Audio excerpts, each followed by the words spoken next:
बिहार की पुण्य भूमि से नेपो किड का हमने वक्तव्य सुना है और मुझे तो लगता है नेपो किड राहुल गांधी जी का कहीं न कहीं रिकॉर्ड प्लेयर वहीं अटक गया है। वही बातें बार बार दोहराते हैं, केवल बातें करते हैं, काम नहीं करते हैं। आज उन्होंने संक्षेप में यही कहा कुल मिलाकर के कि हम ओबीसी, अति पिछड़े, ईबीसी सबके लिए सामाजिक न्याय लेकर आएंगे, उनके अधिकारों के लिए लड़ाई लड़ेंगे और रिजर्वेशन को आगे बढ़ाएंगे, संविधान को बचाएंगे। तो कुल मिलाकर आप सोचिए कि नेहरू जी से राजीव गांधी तक कांग्रेस पार्टी का जो सफर रहा है, उस सफर का अगर हम इतिहास देखेंगे, ओबीसी को लेकर, रिजर्वेशन को लेकर किस प्रकार की मानसिकता कांग्रेस पार्टी की रही थी, तो मैं डेट देना चाहूंगा। 6 सितंबर 1990 में राहुल गांधी जी के पिताश्री राजीव गांधी जी ने अपने जीवन काल का सबसे लंबा भाषण पार्लियामेंट के अंदर रिजर्वेशन के खिलाफ दिया था। रिजर्वेशन के खिलाफ उन्होंने उस समय तत्कालीन प्रधानमंत्री वीपी सिंह जी द्वारा लाए गए मंडल कमीशन के रिकमेंडेशन पर भाषण देते हुए कहा था कि यदि 27% रिजर्वेशन, 27% रिजर्वेशन ओबीसीज को मिलता है तो देश की स्थिति क्या होगी, आप चिंता करके देखिएगा।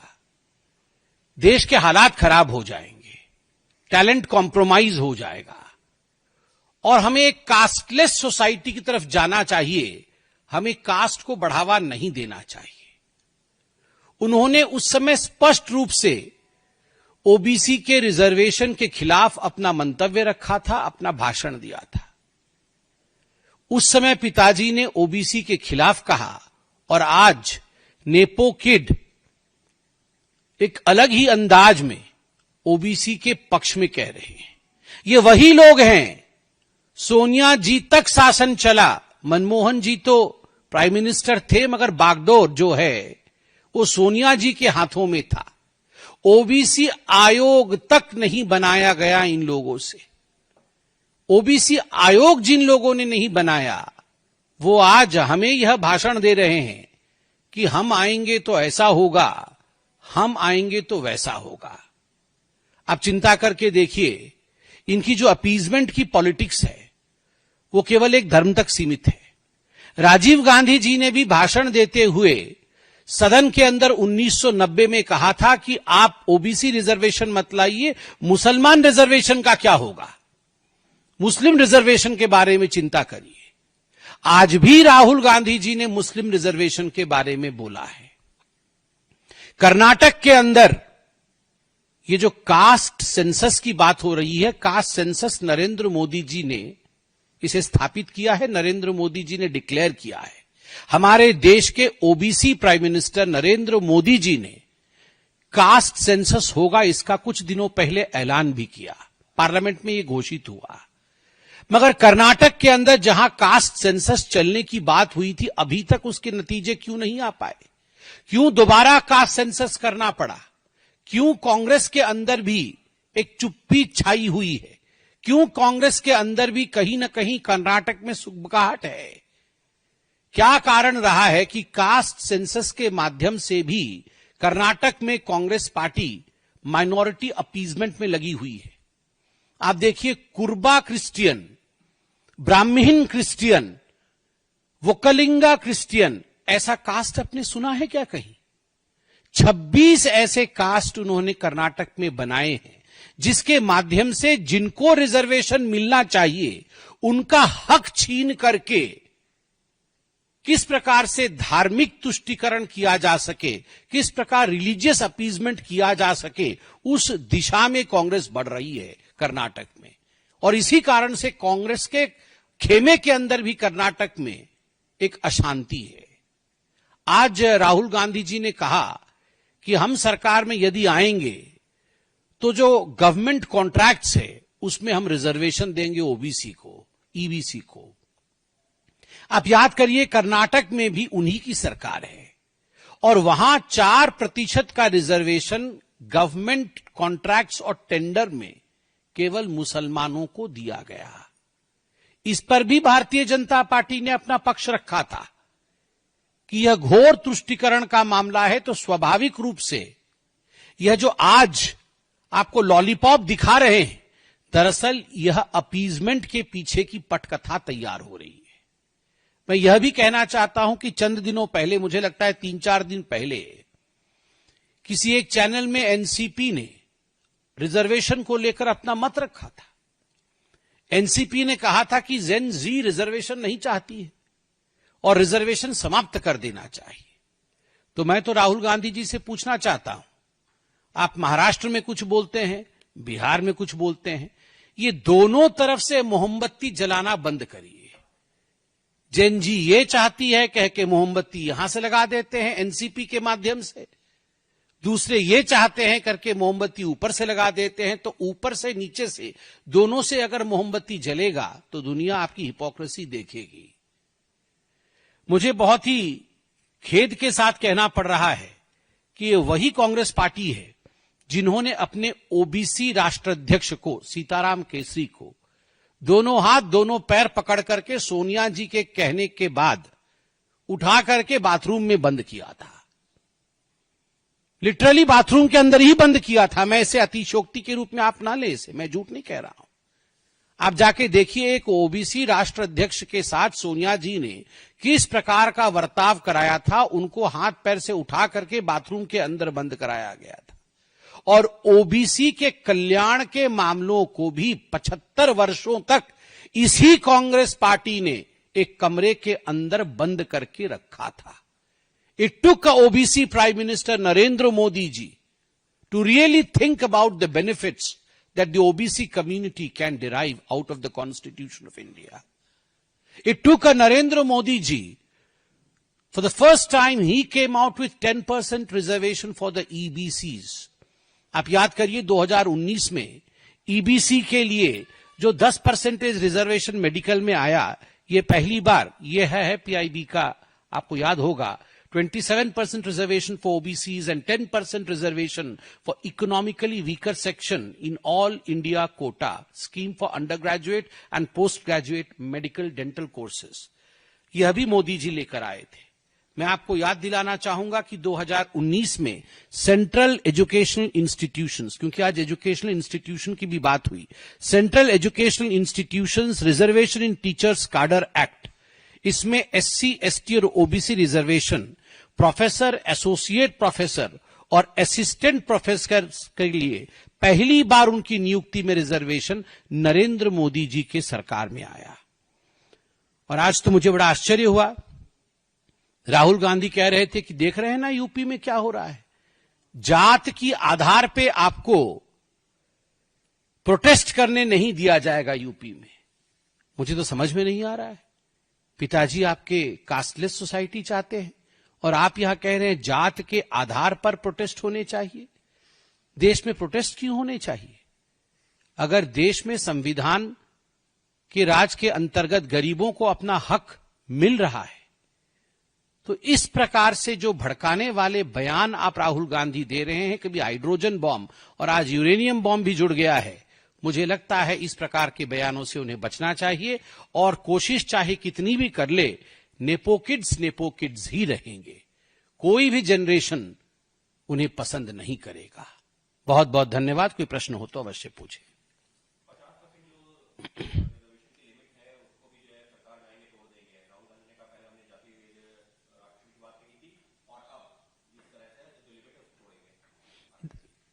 देखिए, हिमाचल प्रदेश से लेकर कर्नाटक से लेकर तमाम उन राज्यों में, तेलंगाना में, जहां कांग्रेस पार्टी शासन में है, ऐसे में 10 बिंदु आपको गिना दूंगा जो उन्होंने प्रॉमिस किया है और अभी तक डिलीवर नहीं किया है। ऐसी ऐसी स्कीमें हिमाचल प्रदेश में प्रॉमिस की है, मगर अभी सैलरी तक देने के पैसे नहीं। और जहां तक सीलिंग तोड़ने का विषय है रिजर्वेशन का, यह विषय पॉलिटिशियंस का है ही नहीं, यह विषय तो पार्लियामेंट से बाहर कोर्ट का विषय है। तो क्या कहना चाहते हैं राहुल गांधी कि वो कोर्ट हैं? तो हमारे इस पॉलिटिकल सिस्टम में, डेमोक्रेसी में, लेजिस्लेटिव, एग्जीक्यूटिव और जुडिशियरी बाबा साहेब अंबेडकर जी द्वारा बनाया गया प्रणाली है। उस प्रणाली को अगर वो तोड़ने की बात कर रहे हैं तो मुझे लगता है केवल दिखावे के लिए कर रहे हैं। मैंने आपको उदाहरण दिया, 10% ईबीसी का कोटा पहली बार लीगली अबव द 50% देने का काम अगर किसी ने किया तो वो नरेंद्र मोदी जी ने किया है, और वह भी टेक्निकल आधार पे, तथ्यों के आधार पे और लीगल बेसिस रखते हुए 10% बढ़ाया हमने 50% के ऊपर ईबीसीज के लिए।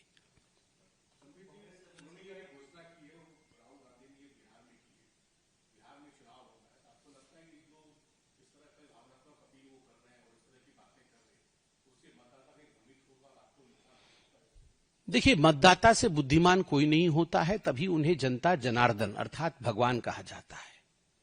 साधारण से दिखने वाला गांव का एक निवासी भी हमसे बुद्धिमान होता है, और वो बहुत लंबे समय तक सभी पॉलिटिकल पार्टी को ऑब्जर्व करता है और उसी ऑब्जर्वेशन से वो अपना मत बनाता है। राहुल गांधी जी को और अखिलेश यादव जी को उन्होंने यूपी में ऑब्जर्व किया होगा, वहां पर भी इसी प्रकार के प्रॉमिस किए गए थे राहुल जी द्वारा। उन्होंने राहुल गांधी के ऐसे ही कई प्रॉमिस, ऐसे ही कई वायदे भिन्न भिन्न राज्यों में जहां राहुल गांधी चुनावी यात्रा में जाते हैं उन सबको देखा है और सुना है, और वो जानते हैं कि अंततोगत्वा इन प्रॉमिसेस का कुछ नहीं होता। जो वायदे राहुल गांधी करते हैं शायद वो राहुल गांधी खुद ही नहीं समझते हैं, उनको एक पेपर पकड़ा दिया जाता है, वो पेपर पढ़ देते हैं। मैं तो आज खुद देख रहा था कि जो 10 वायदे उन्होंने कहा, उन्हें पढ़ करके वो 10 वायदे बोलने पड़ रहे थे। अगर वाकई दिल से वो आवाज होती तो कागज से पढ़ना नहीं पड़ता, वो खुद ही अपने आप ही उनके मुंह से स्वतः निकलता, मगर नहीं निकल रहा था। अर्थात किसी ने कागज पकड़ाया है, पढ़ दिया, उनकी ड्यूटी समाप्त तो हो गई, मगर कैसे होगा उसको यह भी पता नहीं।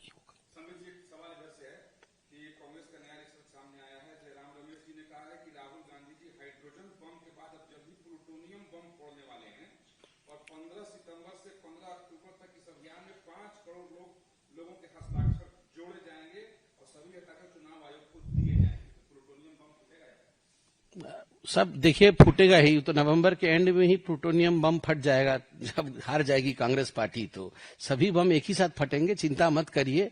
सब हाइड्रोजन, एटम और प्लूटोनियम बम फटेगा, कांग्रेस पूरी तरह ध्वस्त होगी। अपने ही बम, जो बम बनाता है उसी बम से वही उसी का नाश होता है, जो गड्ढा खोदता है उसी गड्ढे में गिर के समाप्त होता है। तो राहुल गांधी जी बम बनाए, देखिए डेमोक्रेसी का बम बम होगा और बम बनाने वालों का गम गम होगा।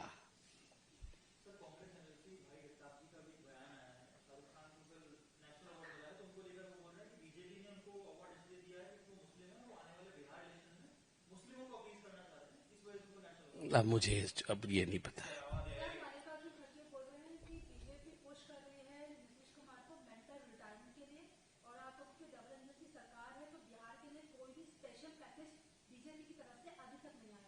देखिए, मल्लिकार्जुन खड़गे जी को इतनी चिंता नहीं करनी चाहिए, अभी वो बाकी बॉम्ब बन रहे हैं उस पर ध्यान दे, बहुत सारे बॉम्ब बन रहे हैं उस पर ध्यान दे। बाकी भारतीय जनता पार्टी को क्या करना है, एनडीए को क्या करना है, वो अपनी रणनीति हम बनाएंगे। वो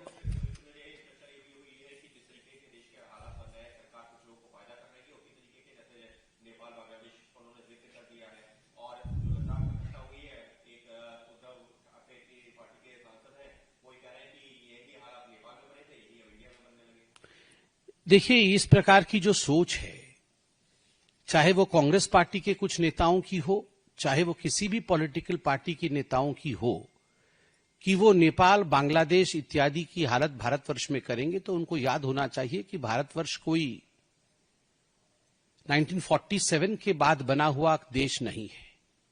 हजारों हजार वर्ष का यह सिविलाइजेशन है। यह एक इतना बड़ा सिविलाइजेशन है, और इनके हमारे नागरिकों के मन में जो आध्यात्मिक चेतना है वही भारत का बल है। और यह भी याद रखिए, जनता रोज टीवी देखती है, अखबार पढ़ती है, और विश्व में क्या हो रहा है, भारत में क्या हो रहा है उन्हें पता है। वो देखते हैं उनके प्रधानमंत्री को, कि उनके प्रधानमंत्री सुबह से शाम तक उनके लिए क्या करते हैं, किस प्रकार से प्रधानमंत्री आवास योजना मिलता है, किस प्रकार से 80 करोड़ लोगों को राशन मिल रहा है, किस प्रकार से शौचालय मिल रहा है, किस प्रकार से एलपीजी सिलेंडर मिल रहा है, ये सारे बेनिफिट्स जनता जनार्दन खुद, जिसको अंग्रेजी में टेंजिबल बेनिफिट्स कहते हैं, वो महसूस करती है इन बेनिफिट्स को छू करके। इसलिए भारत को किसी और के साथ कंपेयर करना, ये ख्वाब देखना और यह सोचना कि बिना मेहनत किए हमें सत्ता मिल जाएगी, यह मुझे लगता है एक बहुत बहुत खराब सपना है। It's a nightmare, I would say, for the politicians of the opposition party from which they should save themselves. There is no other substitute to hard work. परिश्रम का कोई सब्स्टिट्यूट नहीं है। पीएम प्रधानमंत्री परिश्रमी है और उसी का नतीजा आज भारतीय जनता पार्टी को और जनता को मिल रहा है। राहुल गांधी जी भड़काने से अच्छा होगा परिश्रम करें। देखिए, आपने सही कहा कि जो अभी बीजेपी ऑफिस पे अटैक करने की कोशिश की गई थी, उसमें जो कांग्रेस के काउंसिलर हैं उनके फोटोज भी सामने आ रहे हैं। यह तथ्य भी हमने अभी देखा है, टीवी के माध्यम से देखा है।